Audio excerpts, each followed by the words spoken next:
Okay. Yeah, so just a recap from the whole webinar series so far. We had trees for grazers with Austin. And then last time we had one with Darren, and both of those have been really great.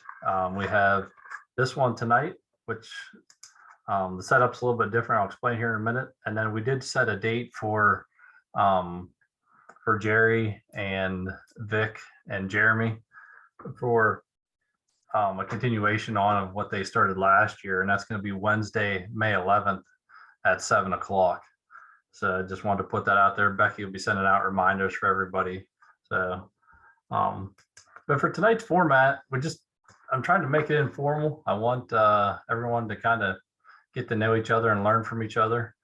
I discussed it with Steve. I said, every farm I go to, someone's doing things a little bit different, a little bit easier. They have little tricks that we can do to help each other out. And so I kind of wanted to make a way through that. I have pictures I received from some of the board members. And so I was going to kind of build off of that. So if anybody wants to, I'm welcoming that people participate in this and make this work. Obviously, so far we're having a little bit of technical difficulties, but we're going to try to get through it, and hopefully we can learn from each other here tonight. So looking forward to it. Let me see. Oh, and good, Anne's on here. I'm gonna start this up here, and Anne's gonna be our first one here.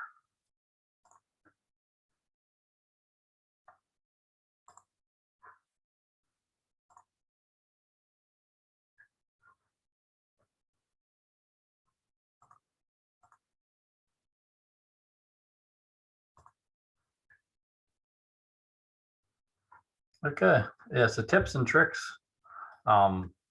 practical on-farm tricks is what we're kind of working through here. And so we've been, part of the education has been talking about weighing calves and getting some of that data. So I wanted to start out here with picture that Anne gave me for her setup and what she uses for when she's weighing her calves and tagging and doing the initial stuff with them. Let me see if if I have her enabled to talk.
Okay, I had to get this back here.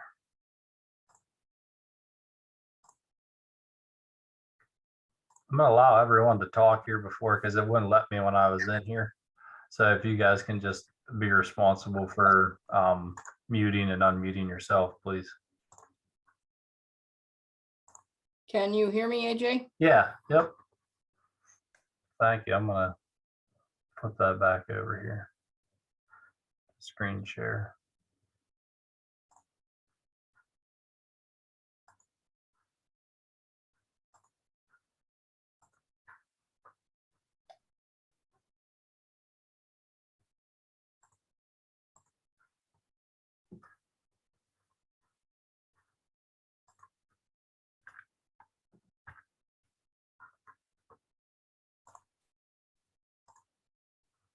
Okay. Can you see that, Steve? Yeah, it looks good. Okay. Excited to hear what Ann has to say. Are you ready? Yeah, I think. Okay. We've tried all kinds of different things over the years to weigh calves. We've had just a portable scale that you tie the calf to and you lift it up in the air and try to read it before you lose the calf. And that never worked very well. We've had scales that were in stationary places and we had to bring the calf a fairly long distance to get to the scale. And that didn't work very well. But I bought this scale. It's called a Paul Jr. at a farm sale one time. I paid $70 for it. It was a row crop auction, and I'm not sure why he had this scale, but he did, and there weren't very many people there who were interested in anything that had to do with livestock, so I got it super cheap, and we've had it for a long time. It'll weigh up to about 1,200 pounds, but it's really too flimsy to put like 1,000-pound animal in it, but you can weigh up to 700 or 800 pounds in it very easily. But because it's portable, I just hook it onto the mule. I back it up into the feedlot where the calves are born. You see this cow over here on the right-hand side of that top picture. That's the pen where the cows calve. We have a calf building right in the pen so the calves can get in for shelter, and the cows are in a comfortable spot where I can keep a close eye on them when they get close to calving. So when we do have a calf, we just back this scale up in place. We go grab the calf, stick it in the scale. We can weigh it. We can ear tag them and give them shots and everything that we need to do to process them, and just put them right back in with their moms. And it's worked out really well for us. So you can find cheap ways or cheaper ways to weigh animals if you keep your eyes open and look for used things like this scale. So, and when you're giving the shots, will you go inside with it then after you get Yes. it weighed? Yep, I go inside the scale with the calf, and I can do the ear tags and shots right in there. It's quite simple. It's there's lots of places to kind of push the calf up against the wall there and have control of it while we do that. So it's real easy. It takes, I don't know, the whole process takes probably less than 5 minutes per calf. Okay. Sounds good. Thank you. This next slide this is what I started doing last year. Last year is the first year I started weighing calves. And from this, can you see my cursor here? I actually just like tied a rope off to the frame of this, and I got a calf sling, and then I would just hang them like this, and I'd do the same thing. Once I got them in that sling, they were just kind of hanging there, and they didn't put up a fight. So what I was doing was giving them in force, ear tag them, and then get their weight, right there like that. Now this year I decided that I was going to get they have bicycle hitches. I got one of those at Harbor Freight. I think it was like $40 maybe. It's supposed to go up to like 100-pound weight. So I'm going to try to do that just to put on the hitch of the back of my side by side, and then be able to hang it from here. Because the only problem with this, sometimes it would get over close to the side of the buggy, and I had to make sure I held it away, and so I had good clearance so it wouldn't mess that up. But kind of similar situation like Ann was talking about when you try to hold it and see how quick you could do it. But this way, it seemed to work all right that way. Does anybody else have anything they want to add to how they're weighing calves at birth?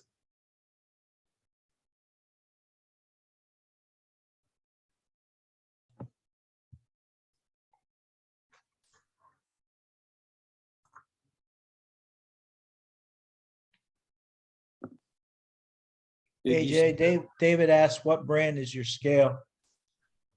I don't remember. I just got it off of Amazon. I think it was like about an $80 scale or something like that.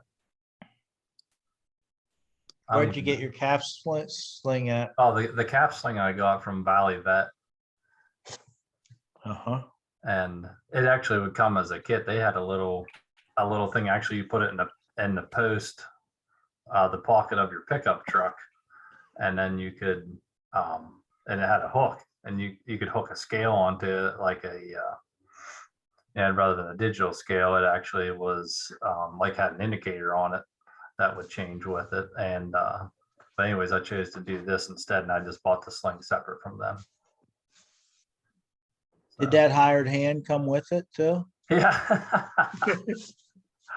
I like working out of side by side because I usually like have my shots and stuff right there in my ear tag, so I can just grab things. It does make it convenient there for me. So, did you want to add anything, Bob, on any things you do? No, it looks great. Okay. Go on to the next slide. So this is a safety zone calf catcher. I think I was talking to Jeremy. He said that Garland used to have something similar to this. You could put it on side by side or UTV, and that gives you the ability to just drive up alongside and close it in here in the pen, and then you can see it has it down like to that size to make it easier for just even the ear tag inside of it and giving it shots at birth. So that was just one I wanted to put out there. I've talked to a couple people and they didn't know that there was such a thing. So I don't know the price of them. I'm not too sure if they're expensive, or I'd imagine it looks like a pretty nice setup, but just trying to give options. So this is preventative calf treatments. So Darren did touch on a little bit of stuff there, and in the last one, some of the protocols he does, and I've had some conversations with Bob about this as well. Would you mind sharing, Bob, what you prefer to do when the calf's born? Yeah, I mean, we rarely have any health issues with our calves. In the past, I have had some issues occasionally when the weather was bad. We deal with a lot of mud in Pennsylvania, and like even now, I mean, you would think we're into nice weather. Well, we just had 8 inches of snow on Monday. So what we'll typically do, and my vet got me started on, is we'll give a product called First Defense. And it basically gives them antibodies, I believe, for coronavirus as well as E. coli. And that has prevented a lot of problems when we're calving in cold or muddy weather. We have a lot of mud and clay. And we'll also typically give multi-min because our soils can be low in selenium and some other things. So, but when we use those when we have times that the calves we feel are stressed, we really haven't had any trouble. So seems like it just gives them an extra help when you have problems with the weather or you're dealing with mud. Or I mean, one year it rained almost every day. So that was the year I had more trouble than any. And my vet got me started on that protocol. And so I may not always give it. I mean, I like to, but especially when they're stressed, when the weather's bad, I found it to be successful. So for the multi-min and the First Defense, are they intranasal? Is it a shot? How do you? The multi-min is actually given sub-Q, and the First Defense, I believe it comes in a paste, but it also comes in a capsule. I've been using the capsules. It's just what I've been used to, but it's pretty easy to give it to them. So then that one you would actually have to put it in the back of their mouth and get them to swallow that. Yeah. Okay. And they have a tool you can use to put it in, but to be honest with you, I found it's just as easy just to push it in with my finger. As long as I get it back behind her teeth, it goes right down. So Okay. I talk about tips though. I will say one thing: every once in a while, you get a calf that starts really bawling when you grab a hold of it. Don't give it a First Defense capsule while it's bawling, because it'll suck that capsule into its lung. And I know my vet almost lost one, and I almost lost one time. So wait till they calm down before you try giving them a pill. It'll get in the wrong tube. Yes, so they have the other tool that Bob was talking about. I think they call it a balling gun. And what it is you load the capsule like right in the end of this tube, and you'd stick it down the back of his throat, and then it just has like a little plunger, and you'd push that capsule down the back of the throat. When I was raising dairy calves, and I had to use that frequently for scours and issues. So that first defense also is used for that as well, right, Bob? Kind of treat for the scour side of it. Yeah, I mean, well, it's kind of preventative because it Preventative, gives the yeah. antibodies to, a lot of times my vet was telling me people, they get scours and it's actually because of sepsis from E. coli. You don't realize that's the cause of it, but so it does help with a lot of different things. Matt was asking when, I mean, you're doing this like at day 1, day 2. Yeah, it's actually really important with the first defense because it's for them to absorb the antibodies. It has to be it's ideally within the first 4 or 5 hours of birth. But, if they're born overnight, first thing in the morning, I would give it to them. Okay. Sooner the better. Yep. Yeah, so I spoke to Darren. I was going to have Darren present on this as well, but he wasn't available. He's on call tonight, and he had to go out on a call.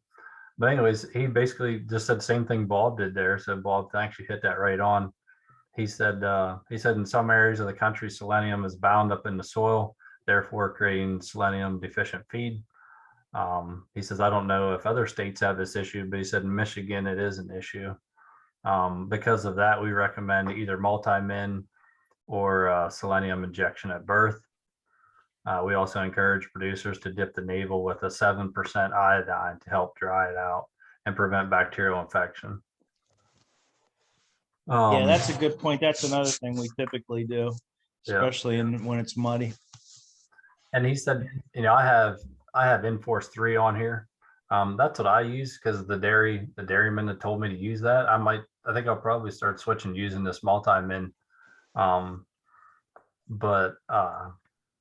he said typically he just does the Enforce 3 if there's like a stressor or something that's happening. And and I messaged him back and I said, well, just like Bob described, we went from having several inches of snow yesterday to today it being 60 degrees.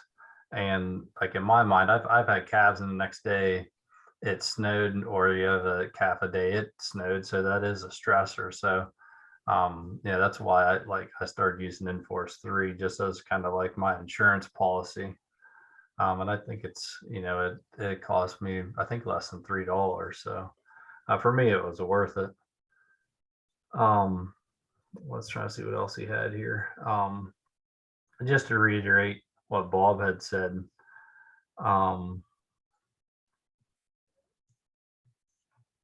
he also talked about that. He said, depending on what diseases you have, there are options also. For example, if you have scours and baby calves because they're nursing off of dirty teats, then a product like First Defense and Tri-Shield can be beneficial at preventing scours. There are also vaccines that can be given to cows to decrease scours in the calves. First Defense protects against the rotavirus and E. coli. Tri-Shield protects against the rotavirus, coronavirus, and E. coli. It says those are all common scour pathogens. So anybody else have anything else they want to contribute to that before I move on to the next slide?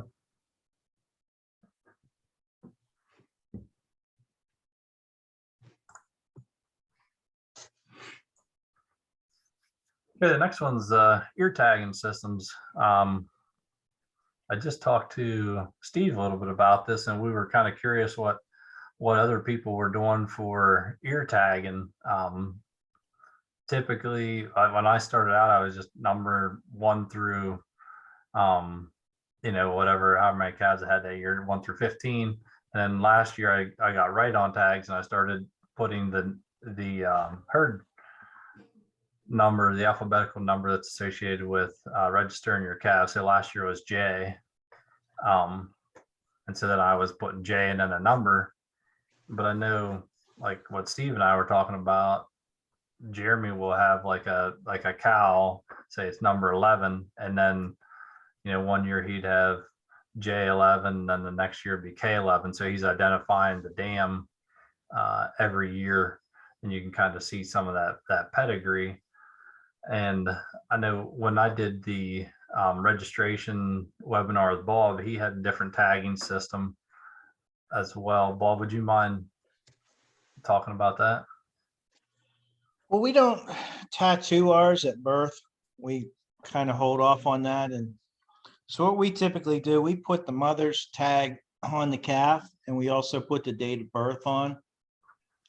And then we bring the calves all in later, you typically when they're 4 to 6 months. And that's when we start determining which ones we're going to register. And then we give them a permanent number and tattoo them and all that. So I just find it easier to go out, calf's born, I put the mother's tag number on the calf, put its date of birth underneath that, write it down in my book and have a record of it. And that way, when I'm looking at the calves out in the field, I can easily pick which one belongs to which cow. So that's what we've done. It was worked out well for us, but Yeah.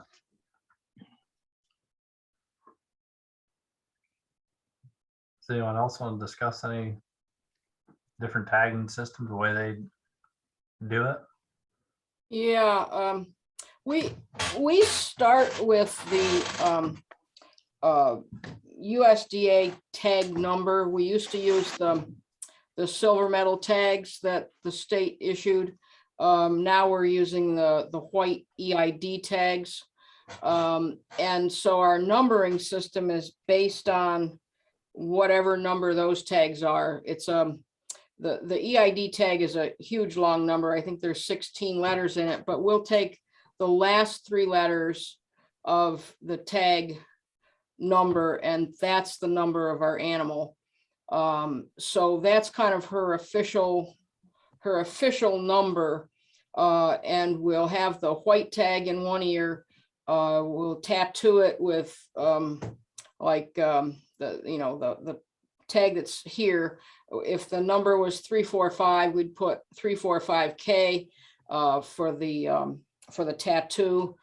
And we put what we call the baby tag. It's a yellow tag that we write on, put the cow's number, the sex of the calf, the date of birth, and initials for the sire. So we have, I like that because I can look at any calf and know right away who that calf is.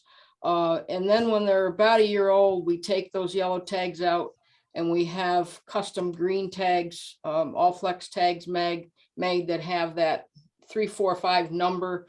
And then we have, we name all of our, we have different names for each of our cows. And it's based on the first letter of the cow's name. So we have our cows and D cows, and we always come up with a name that starts with those letters. So we'll put their name, have their name imprinted on the green tag and with the number below it. And that's their permanent tag number. So you have the EID is in one ear, and then your other Right. tag is going to be in the other ear, and then you'll Right. replace that after the first year. Yep. And that EID tag, we consider the official tag. Do you also use that EID technology for like recording anything or no? No, we don't. At this point, we don't have a reader. We might get one sometime, but we really haven't had a real need for it. So because we've got the green tags, we know what their number is. We can read it pretty quickly. So I haven't gotten set up so that I could transfer information to the computer. So we may get a reader sometime if we ever get that fancy. Yeah. Thanks, Ann. I appreciate you sharing.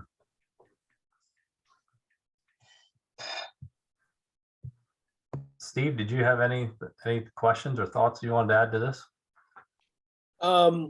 I mean, we're doing what Ann's doing, like the calves are named after the first letter of the calf's name is after the dam.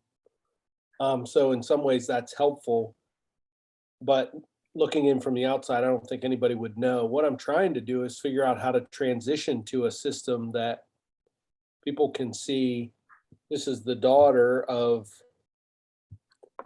this line. And that's the part that I'm just puzzled with, is how to transition that. Because every year so far we've done, like this year was J, I had J1 through 19, and so the year before was shoot, I'm totally blanking. H. H. So H1 through whatever, 16. So now I have H1 out of one dam and J1 out of a different dam. So those numbers don't coincide. And now my cows are old enough, or my herd's old enough, that I have multiple years that I've kept heifers that have the same number. So what Jeremy did is take that K11, and then he has M11 and N11, and that's one of his dad's favorite lines. And so, like, if that pedigree is in, or if that animal is in any of the pedigrees, hey, there it is. That's the line that Jerry's fond of. I'm just, so it, more than anything, I'm like, what else are people doing to make that transition or make it simple? I could see if we started that way, it being, good, but now it's hard to make a change. I'm interested, Bob, when I like the idea of holding off on giving them a number until you decide who you're going to keep. Like, I could see taking that system and moving it forward. What's your strategy for that? Yeah, I've kind of run into the same roadblock you have, Steve, because, I mean, for example, let's say you have a cow that's named P100 and you name her daughter, say J100. But then the daughter's going to have a calf, the mother's going to have a calf, so you can't keep naming everything the 100. So I don't know, it's pretty hard to really, we just pretty much just go through numbers, and a lot of times I will give the males like a certain range, say 1 to 30 be males, and then 50 to 80 be heifers, just separate them that way. But I don't really have any other way to bring them back to the dam. I noticed, Jeremy, and I've done that some too, is put the dam number underneath the calves, so you have it on the tag. You could put like the dam's number and the sire's number on the bottom of the tag, and have the number for the calf above it. Would be one way to help identify them. But other than that, I don't really know of a way. That's the reason that we name the animals, because like we only have one R line. If it's got an R name, then I know it's out of that line. It's the only way I've been able to figure out how to do it in a way that made it readily, apparent what line that animal's from. I know that Jeremy's system works really well too. But anyway, we just named them, and that's how we solved that problem. Well, what is Jeremy's system? Does anybody know? Well, he uses the like you said, like J11. It's, that the 11 line comes from that particular cow. So any calf that's got a letter plus the 11, that it came from that cow family. But what about the offspring of that? Then you're stuck with that 11. You can't name the offspring after the 11 too then. Yeah. That's what I've run into. But So the other thing I was thinking about too is that I like your guys' idea of doing 2 different tags, because you want to get a big tag if you're going to put all this information on it, but to put that big tag on a newborn calf sometimes is like, it seems a little bit too excessive. I don't know if anyone's ever had any issues of like having a big tag on a calf's ear and then it getting tore off, or having issues that way. yeah, it's probably a good point, AJ. So I don't know.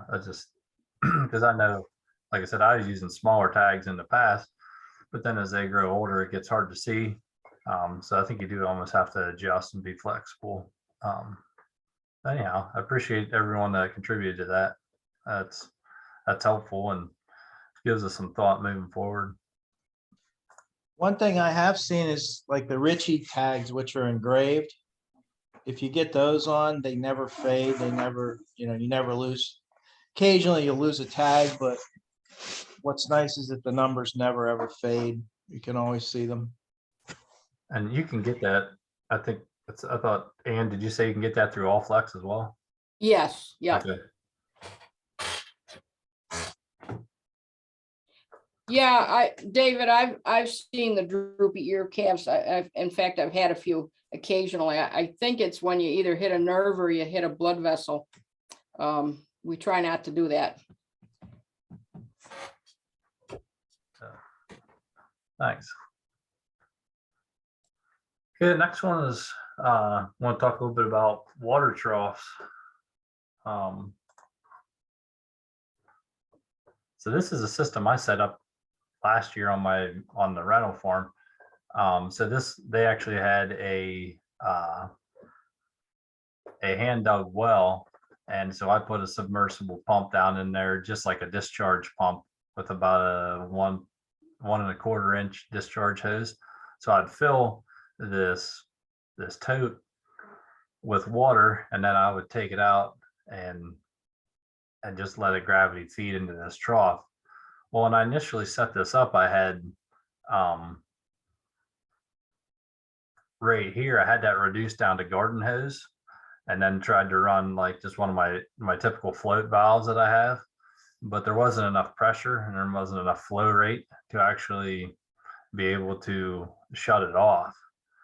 So it was just barely trickling in, and then it would fill up. Well, for one thing, it wouldn't keep up with cows when they would start drinking. But for the second part, if no one was drinking, then there wasn't enough pressure to actually close the valve off. So it just kind of kept running over until it run empty.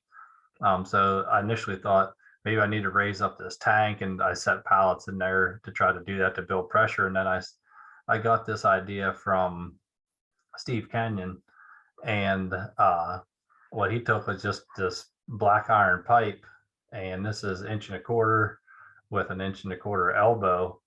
And I don't do a good job at showing it here, but this is actually a hockey puck with a little bit of tape with milk jugs tied on as a float valve. And so what I did was just open up with this line. It's 1.25 inches, I think, or 1.5 inches.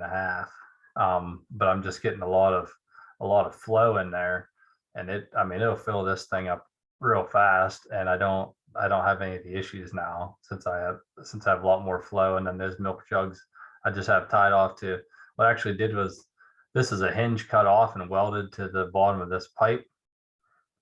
Steve, can you see my cursor? Yeah, that Okay. looks great.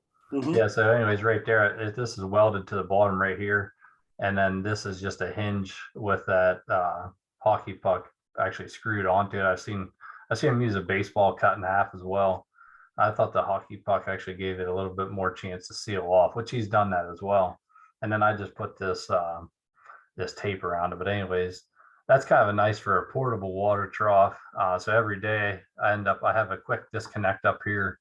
And so every time I'll just quick disconnect here, and I'll tow my trailer out to the well, and then fill this up, and then bring it back to the herd. So that's a system I have set up right now. I'm gonna go on to the next one here. So this is large volume water troughs. This is from Greener Pastures Ranch. And this is Steve as well up in Canada. And so he does solar systems, but he uses bigger troughs. I think this is actually a propane tank cut in half, and this is a pressurized system. I know he does a lot of dig like trenches near where there's a lot of water, and he'll catch it, and then from there he'll use solar pumps to pump to these larger troughs. Now, I mean, I know I don't even want to quantify how many head he's doing up there, but it's a ton, and I know he's just custom grazing. But Here he had this float valve tied on. You can see he does a lot of like black iron. I mean, a lot of this, I typically use float valves that I get from Valley Vet or one of the supply companies, but he kind of makes his own with black pipe. And here's another system I just seen last week that someone posted this on Facebook from the regenerative grazing group, and he said he built this self-contained unit for remote pasture that we're renting. And he used the village pump. He's pumping from a pond, but he's using the solar pump. And you can see here what he says he made it out of. But one thing I do like is that when he cut this down, because I've used this kind of a system too, but he actually used the pipe to wrap that, so he didn't have that jaggedy edges where he would have cut that off. So I thought that was a pretty good design and a good idea. So I just was suggesting on here, follow some of these groups if you can, if you're available if you do Facebook, these are some good ones to follow. Regenerative Grazing Group, Grass Fed and Organic Beef Forum, the Greener Pastures Ranching. He also does a podcast similar to what we're trying to accomplish here, where it's just kind of like open and people are discussing topics like this. So he's a podcast, plus you can follow him on Facebook. Red Devon Cattle Forum, there's some good stuff shared. Here's some other ones. Just some other ideas: visit fellow breeders, attend field days, attend the Red Devon annual meeting. And I know Mark, he does a lot of mobile water, so he's pumping from ponds and stuff. So you'll see that this year. And RCS, they'll design you systems to help set it up. I know I actually was talking to them. I wanted to do a custom water setup for my farm, and I have a spring back that I have a 1,000-gallon tank catching. And the problem is, whenever that spring would go dry, whenever it had happened once or twice, but I had to pump water and I had to haul it back into the woods, which was hard to get to in order to dump it in there, else I could just haul water to the cows individually. So when I just redesigned I kind of added to this, but what I ended up doing was, and it's because I lost electric, I didn't have a chance. I had to pump everywhere on my farm. So what I decided to do was put another 1,000-gallon tank at the top of one of my pasture fields, and I have like 10, 12 acres down below it that I can utilize. But if I lose power, this tank's at the top of the hill. It's actually pumping from the old system to the top of the hill, and then gravity flow everything out of there. So I could actually have like a water truck come in. It's real handy to the one roadway I'm at. So, I could put I could put 1,000-gallon in that thing pretty easily and last me a couple of days, rather than have to keep hauling water to them every day or a couple times a day, depending on what you're doing. So that was kind of the most recent thing I added, and the guys from NRCS helped me design that. AJ, that's interesting, because I had the NRCS design system for me, and I had the same problem, that in the drier times there wasn't enough water. The tanks just weren't big. They only had like 1,000-gallon tank, and so their water that goes through the farm is crazy, the amounts. But if you hit a drought, it slows way down. If they would have just put like a 3,000 or 4,000-gallon tank in there, I would have never run out. But they under designed it. So it's interesting you had the same issue. Yeah, I ended up just, and again, I think when you initially started up, you're never expecting maybe to grow it to what it is. But I just basically kept adding tanks to it. I now have like three different tanks in addition to what I initially had. Just trying to capture, like this time of year, you can capture so much water and it's overflowing into my pond. So And it might be another thing to think about too when we're talking about water, that and a lot of people pump out of ponds and it's fine, they don't have any issues. But I was just actually recently at a guy that he does feedlot beef, and he starts out with day old dairy steers. And he said he just had they switched nutritionists and they tested the water, and it had real high iron content. You could see where it dyed the sinks like that brownish reddish. But um he said that they put a filter system in, and how much it's changed the performance of his cattle. So I think we should be careful that if we are going to pump from ponds, or maybe water systems like that, that it might be worth your while to check the water quality in that, to make sure it's everywhere, it's what you need it to be. Christian, you mind sharing your water system? Yeah, sure. Okay, so the blue tank you see, it's 100 gallons, and I've used a couple different kind of tanks. I'm not a big fan of the Rubbermaid ones, just because I've cracked so many of them.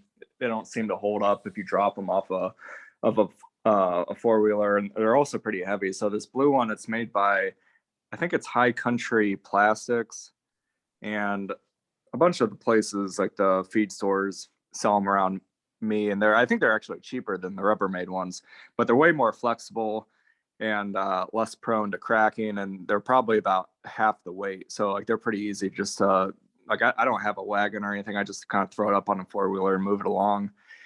And then the floats I use right now are the Job Mega Flows. I've used a couple other ones too, but I've come back to the Jobs just because I think they're the simplest design, and they have the least amount of parts to fail. And these are mostly pressurized systems. I have a well on one property. I have some springs that's not shown here, but like this specific picture is a pressurized municipal water source. So I'm pretty adamant about like I spend a little bit more money so I don't have the leaks and the high water bills if I don't catch something. So those Megaflow valves, they might be, it's been a couple years since I bought one, but they might be like 60-70 bucks a piece. I'm kind of blanking. And then those quick connect couplers, I know a lot of people use those. They're made by Plasan, and I think the last time I bought them, the female end, I think they were like 14 bucks. The male end might be, I don't know, 10 or 12. Don't quote me on that. But I probably have 40 of those in use right now, and they've been pretty rock solid for the most part. I think there's 2 O-rings in the female end, and they don't seem to go bad very often. And I haven't had any issues with them ever, because I leave most of them out all year round. So as far as freezing go, I haven't had an issue with them bursting. I don't use that line during the winter. I try to drain the water out, but there's always some that sits in there. If anything, the PVC fittings that I have, those fail sometimes from sitting out. But yeah, this is what I use for, like, I probably have 4 of these tanks in rotation. I have 2 set up for my cow group. So like I'll put one in with them, and then I'll set the next one just so it's kind of ready to go whenever we move them. Otherwise, like if you're just using one tank, especially like in the hot summer, you're gonna have to babysit it while it fills up, just because like everybody knows they'll run in the next paddock and then go back to water. So I prefer to use 2 for each group if I can. It doesn't always work out like that, but this system, it works as good as anything I've used. I'm sure it's not perfect, but as far as being mobile, it's pretty good, and it doesn't cost that much, but it's also not the cheapest option. Christian, do you have so I also use some Job valves. There is a filter in that, right? So if you have issues with flow rate, Yeah, yeah, and that's nice with those because like you just twist that head, like you don't need tools or anything. Twist the head, pop it off, and that filter's right there. With using the pressurized municipal water, I don't have a whole lot of junk getting in there, so like we just kind of check it here and there. If anything, there'll be like some random bugs or something that get in there. But like if you were pumping out of a pond, like you'd for sure probably want to check it every day, just depending on if you're filtering it before it gets to that tank. Yeah, I'll say one thing I noticed, and I don't know that I have the mega valves. I think I have the smaller ones on a couple of them. And I'll get like flakes of stuff in mine, and I'll usually notice because it'll just start to run over. It'll be like a slow bypass, so the water will start to run over. Then I know I need to check that filter, and it's usually plugged up, this little cone filter that sits inside there. But yeah, that's a nice system you have set up there. Can you explain a little bit too? I see sometimes you have a garden hose hooked up at the end of that one male fitting, and then sometimes it looks like you have like a black, maybe inch and a quarter line. Yeah, yeah. I meant to include pictures. My farmhand took these. So for most of the system, like the lines going out to the pasture, like we have a couple hydrants kind of strategically placed, and that's what the lines come out of.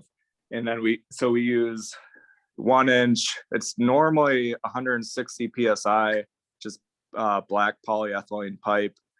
I've used some thinner, and I've used a little bit thicker. The thinner, like if you go to 100 psi, or I think you can get like 80 or 85.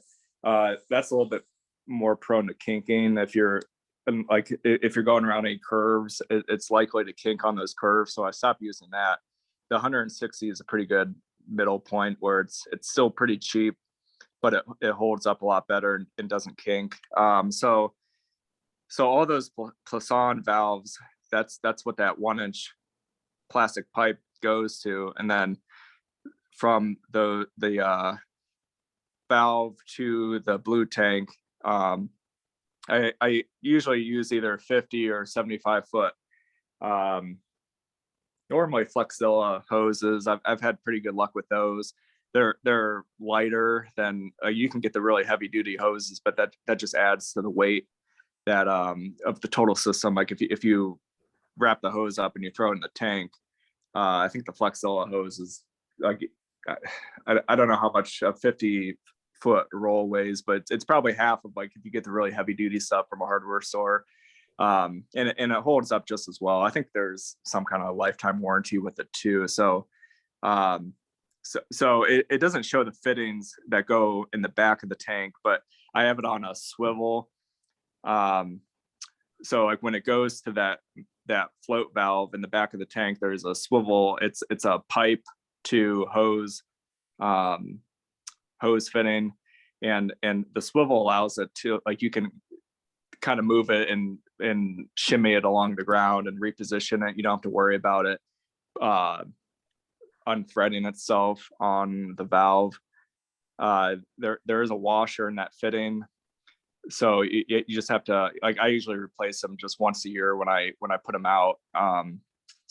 Sometimes different water can eat them up a little bit more, but that's usually the only source of a leak. Will be that washer that connects the fitting to the 50 or 75 foot hose. Thanks, I appreciate that. Yeah. Just so everybody knows, I like Amber, Carolyn, some of the people that Nancy, I have allowed everybody to talk during this. And then so you just have to leave it up to yourself to unmute if you guys want to contribute to some of this, or if you have any questions you want to ask us, feel free. Just jump in here anytime. I seen that David mentioned there that he put in some heated waters, or you can do the energy free ones for wintertime points, just that way it makes it easier through wintertime. These are nice systems for during the summer, obviously, but he just suggested that as well. Makes life easier in the wintertime. So Christian, all of yours, is pretty much laid on top of the ground? Is that just so that way you can stay flexible for your system? Yeah, like it's kind of keep the costs down. Once you leave it there for a season, the grass kind of covers it up. And like I like to like we probably have, I'm trying to think, this like so this black 1-inch pipe, I probably have 3 or 4 miles of it out right now at least, and it just stays. I really don't move it around anymore. I run it along fence lines, and I've kind of established like where I want it. I I haven't had any issues with it just laying on the ground. Like even with heat and everything, once you get some water flowing through it, and if the grass covers it up, like I've nenever had an issue with that. And then it's nice like when I've all because I have those quick couplers. I usually buy 300-foot rolls of the pipe, so they're give or take between 250 and 300 feet apart, and I have probably roughly 40 of them out. And like that's a lot of connections and a lot of hose clamps and places that you can get leaks. So it's like in the spring right now, I'll just walk, like I'll go rehook the system back up and walk along the whole thing and test it out. And it's pretty, you can tell pretty quick if there's a leak or something that needs addressed, or if there's a hole in a piece of pipe somewhere that needs replaced. And it's super easy to replace that pipe, and it costs almost nothing. So that's one nice thing about having it exposed. Obviously, like it's only a summer system, but like I couldn't justify the cost to bury it. And just having that many connections, like it kind of makes me nervous when you cut pipe that many times and then put it underground. Like you're kind of asking to deal with a lifetime of leaks. So is it all being pumped from the same pump, same plant? Yeah. Yeah. This one is I have a place on the other side of the road that we have a well, so it comes out of our well. But yeah, this is all this like you can't see this field. It's like 100 acres. We have let's see, 3 different hydrants. So I have 3 separate lines coming from each one of those hydrants. But it all comes from the same source. And you're using just 1 inch. Yeah. Okay. Yeah. Yeah, I think buried to the hydrants, I think it's 1.25 inches, but then everything on top of the ground is 1 inch. Okay. So you actually hook this black pipe up your hydrants and then just open them up. Yeah. Well, I hook a hose up to the hydrant just to give that connection a little bit of flexibility, and then I hook the hose up to the pipe. So just and I have like a 50-foot hose. Like I don't really need that 50-foot hose. I just I didn't feel like cutting a new hose because you just kind of need the amount of hose needed to get to the ground, and then you hook to the black pipe there. But that's just you could connect it straight to the hydrant, but then it's awfully rigid, and like we unhook them and hook them back up fairly often, depending on like what we're doing and where the cows are, or like in the winter we just unhook them, so it's a little bit easier to have hose attached than the black pipe connected to the hydrant. Yeah, the reason I was asking about that, I know, like, and going back to NRCS systems, like I know with mine, they're like, well, if you're gonna have that much pipeline, then maybe we should go to 1.25. And so they were trying to design the system to make it fit. But I think that I was just curious to see if 1 inch was sufficient enough for you to have the pressure, but you're doing these mega flow valves and stuff, and so it works. So I just wanted Yeah, to my farthest connection, it's really pushing it, like from it's our farthest hydrant out, and then I ran a line like another, it's like 3,500 feet up a hill, and it's not the best at the top of that hill, but I don't know if adding another 1/4 inch would help me too much. Like it's probably 1.5 miles from the road from where where our water line comes in. So other than that, though, the pressure is pretty good. Okay. And I'll add too that those Flexilla hoses, I also use them, and they are nice because they have good connections to replace the female and the male ends, and they, it's a nice kind of compression fitting. So I like that as well. Okay, this is something that maybe not necessarily cattle related, but just something for for your farm and to think about just creative attractions. So this was just two different examples I've seen where they are able to take a grain bin and build a gazebo out of it. The one on the right there it's showing someone trying to sell that for $6,000. Chances are they might have found that in the weeds or tried to just repurpose this. But it's just a creative attraction, something to think about to put on your farm. A place that that someone's not from around the area and they're coming out to the country to see your place, or if they're buying food, you have a farm store and you have another setup. This is just something that I think would be a pretty good talking point. It's pretty creative. I just figured I'd add this in here just because I thought it is nice and get you thinking about other systems there. This is Jeremy and I talked about this on the fly killer cover. So this is where I found it available online. And basically what this system is, there's a mat underneath this mineral feeder. And what you would do is you'd put the insecticide, if you're using insecticides and have issues with like pink eye you're trying to control, then you put your insecticide here. It actually seep out into this mat underneath right here. And whenever they lift the lid to eat their minerals, then it's going to apply it to their face rather than put it in all over their whole body. You can see from this picture that they have Herefords here. And so maybe if they would put some red Devon influence on that, they could put some eye patches around them and might help with their with pink eye problems. But this is just something that I had talked to Jeremy about, and he thought it was worth noting. Amber here says that she uses them and loves them. So thank you. I appreciate that.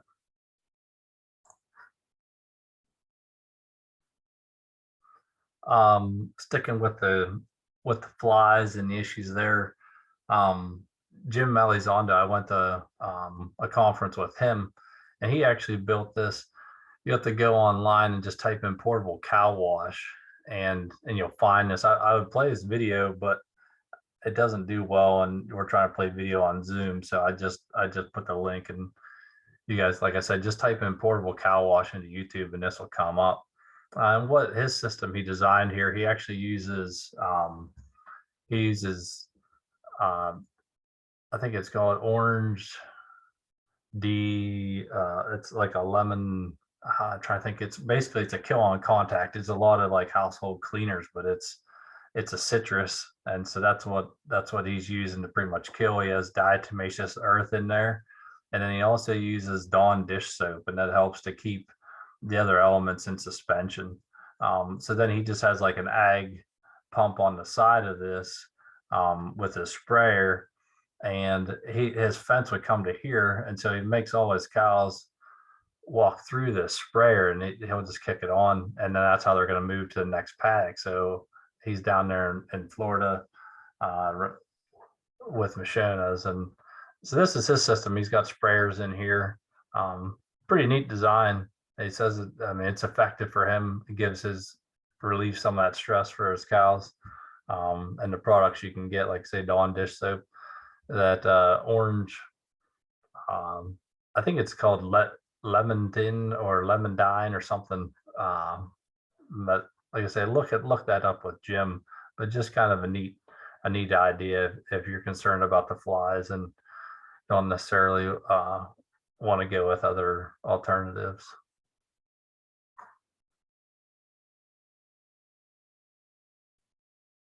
Does anybody have anything else they want to add to that, to what they might do for fly control?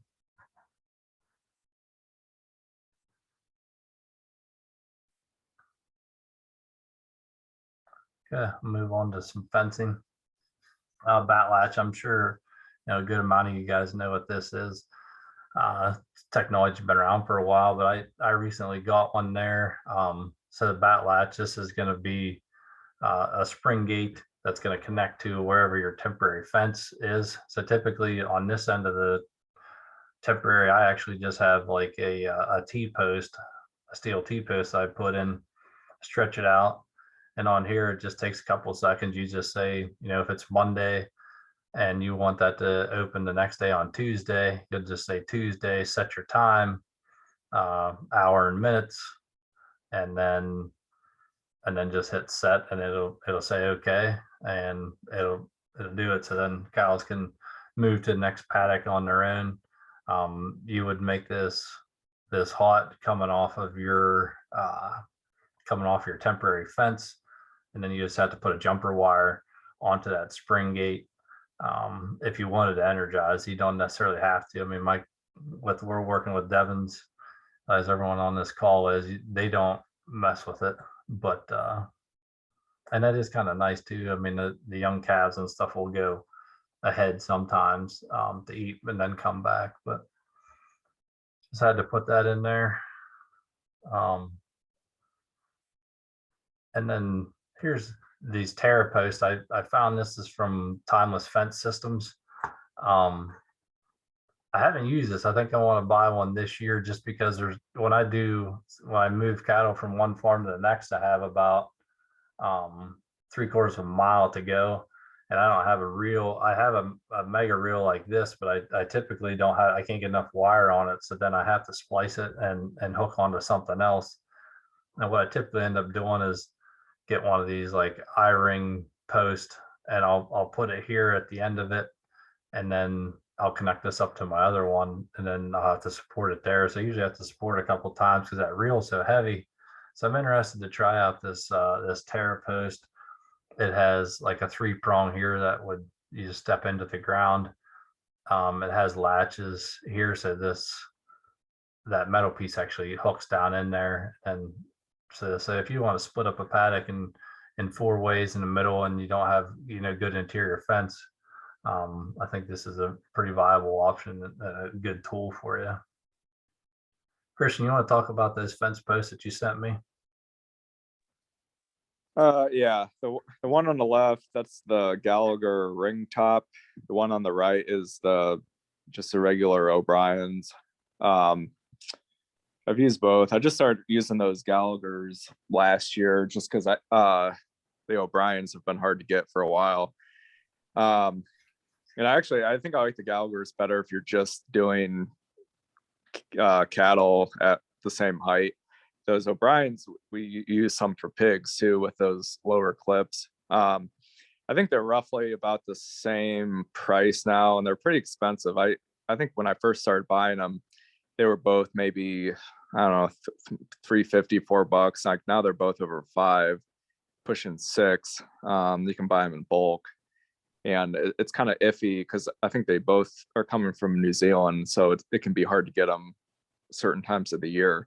But they're pretty solid. Like those O'Brien's are impossible to break almost. And I don't have enough experience with the ring tops. Like there's a little bit more metal involved, so you can bend them.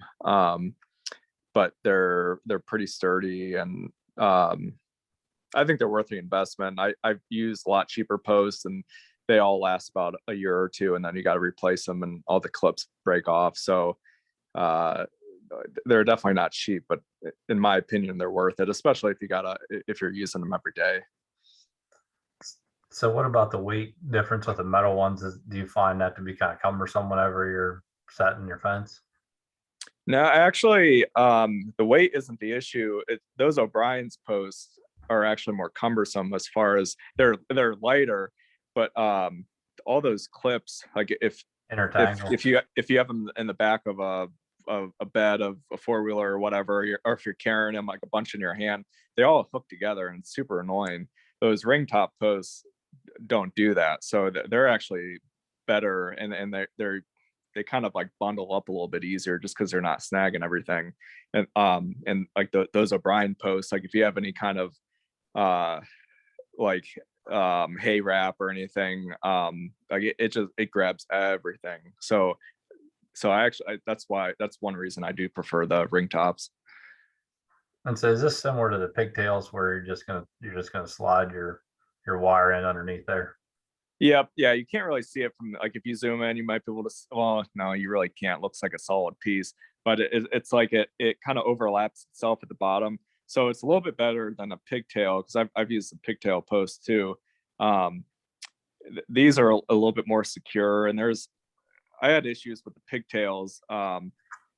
Cows would like gnaw on the ends of them, and so at some point you have exposed metal, and usually the plastic or rubber part didn't go down far enough. So at some point you have a grounding issue. These like it's some kind of plastic that that top is, and there's really nothing for them to chew on.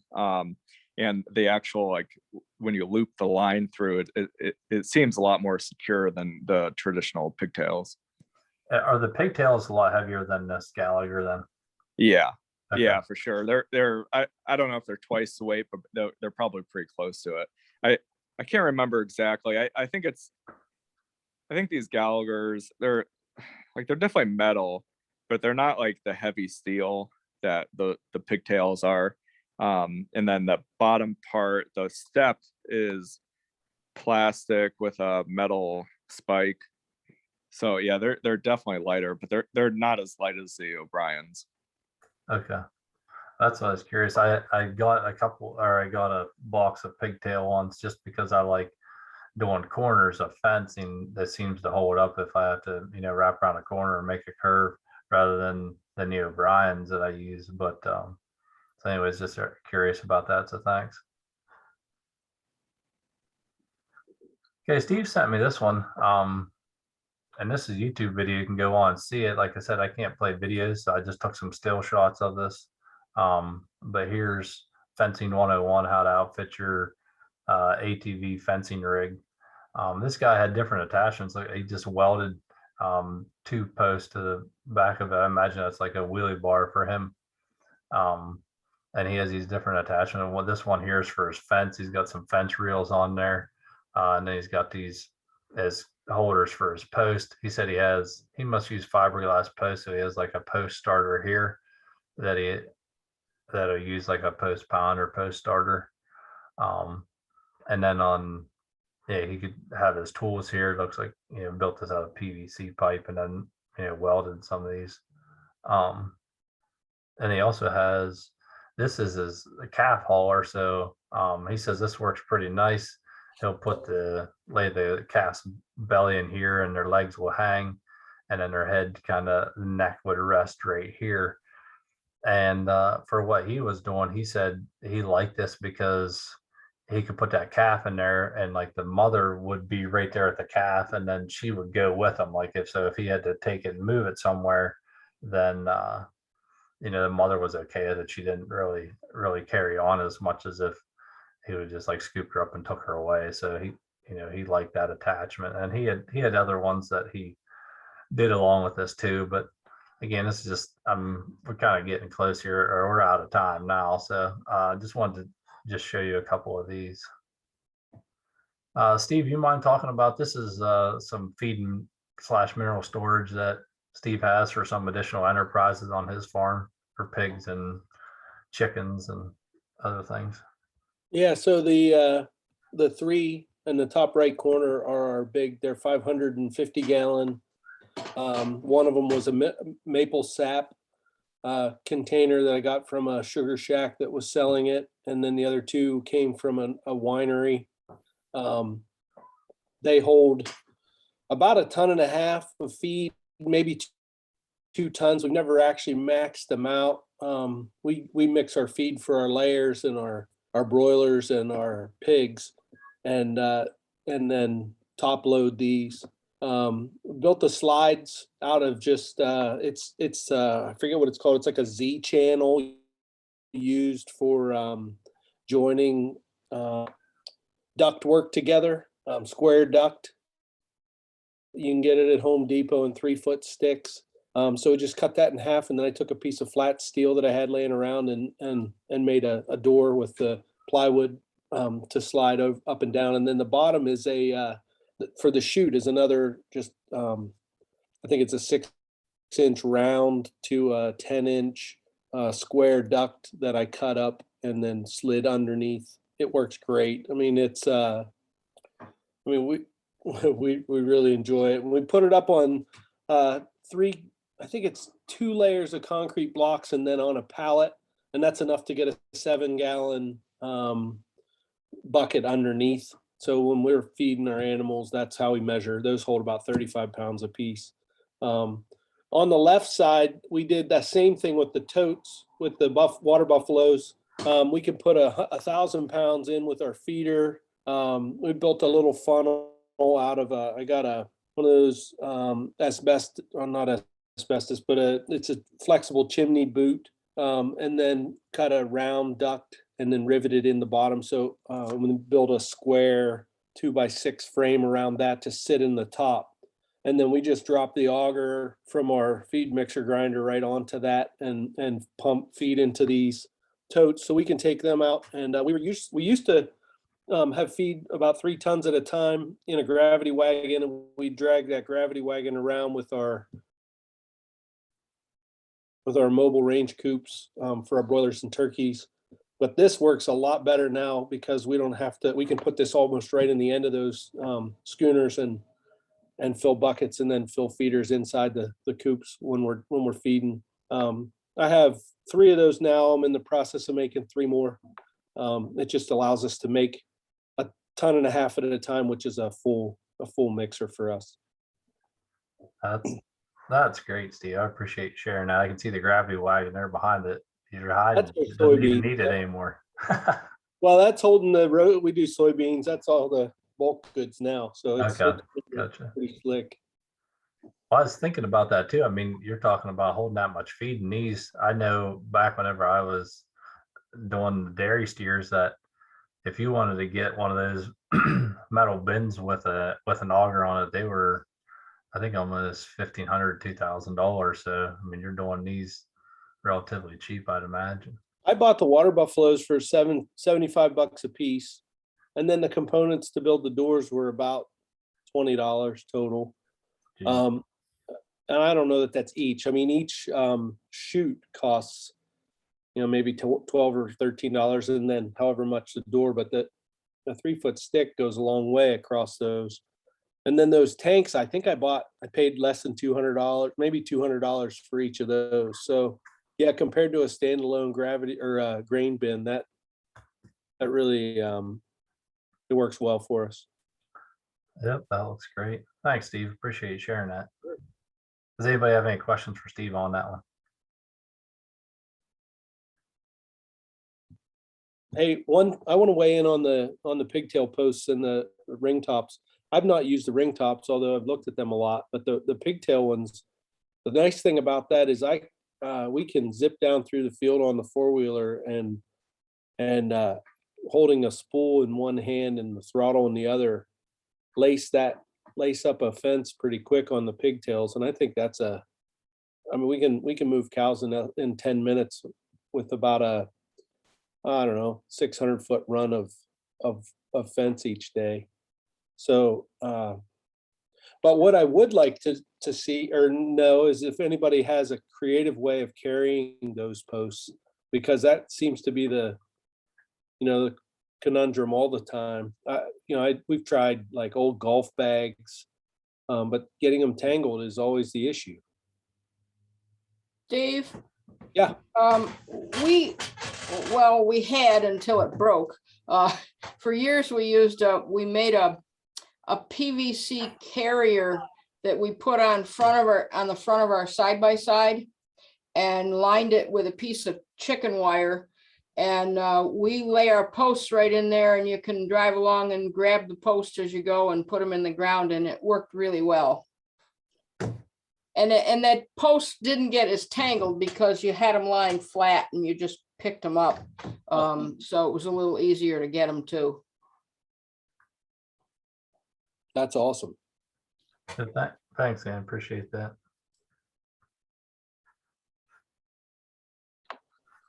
This is just a couple things for we have a John Deere UTV, and for whatever reason that hitch is recessed back in. And so when I pull my mineral feeder and some other things around, it makes it really hard to get back in underneath and get hooked up to it. So I just put this, I didn't even know that these existed, just this hitch extender. But you can get them in 18, you can get a 12-inch at Harbor Freight. I just got one. Just to get you stretched out a little bit away from it. So I just put that in there. And then these were So I found these in like metal conduit, and I tried ones that are like the half sizes. So basically what I was trying to show is that like in my chute system, I have 2-inch pipe that was, yeah, that guy had laying around, and that's what I built, my handling system with. But I never could get any good ones of these clamps to stabilize it and hold it. So I just finally broke down and bought these. I bought them. There's a online store, Zorro, I think is what it was called. But these end up costing me about $5 a piece, but they are sturdy. So I just added that in there just so people, could see that. And then the last slide here, this is Brad Gibson's from Apoma Farms. This is his handling area. He said they designed that with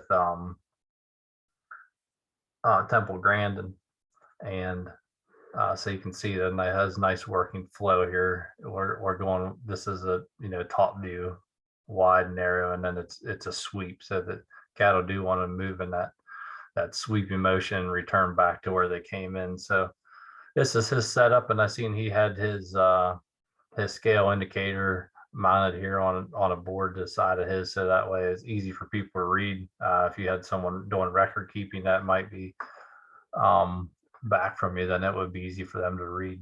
And then I just added in here, this is I did break down last year and bought this as the Aero equipped Q catch.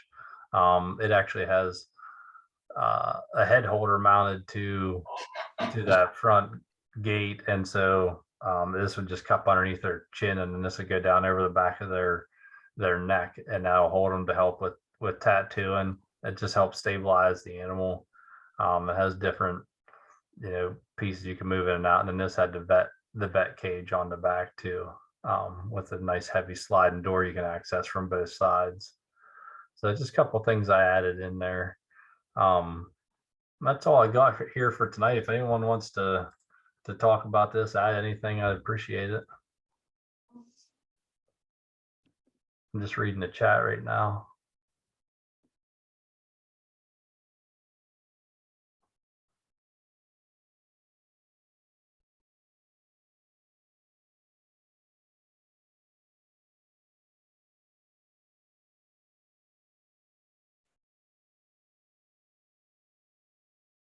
Yeah, Matt, you can send that over to me.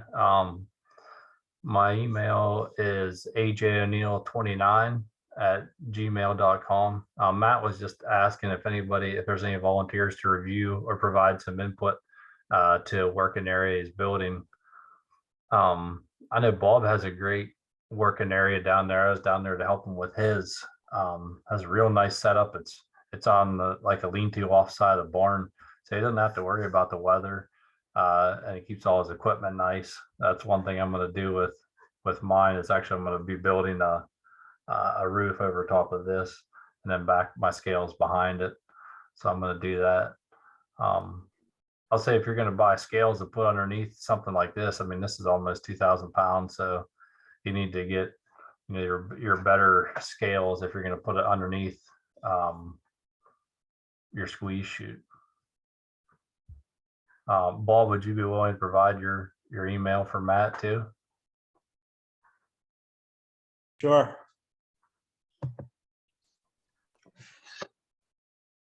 I guess I'll just type that in there, mine. Any other questions or comments anybody wants to before we wrap this up? AJ, this has been great to see different things from different people's places. It would be fun to see Brad's system in operation up in Canada too. It reminded me of the one thing we're doing as a board is soliciting people to consider hosting. That if you're interested in hosting, if you have something that you want to show the Devon community or people around you that would be drawn to do Devon cattle, we're looking for people to consider, or we're looking to consider where 2023's annual meeting and show is going to be. So if you're interested in hosting and have or know somebody that might be, poke them in the ribs and tell them to get in touch with us. We'd be interested to consider a proposal of what what you or someone else might be able to offer. And it would go a long way, just like a lot of this stuff, to exposing your farm and ideas that you're doing, but also helping the rest of us in the Devon community figure that stuff out. Yeah, that's great, Steve. Appreciate that. And we're going to be, if you haven't got notice already, we're going to be out in Ohio this year, and Mark is hosting. But we've, all the boards already been out there, to help him plan and put pieces in place. And we have, several people and committees that are working to help make that a successful event as far as the education side, meals, and other things. So yeah, look to be a great event this year, and looking forward to the following year too, and the future host farm.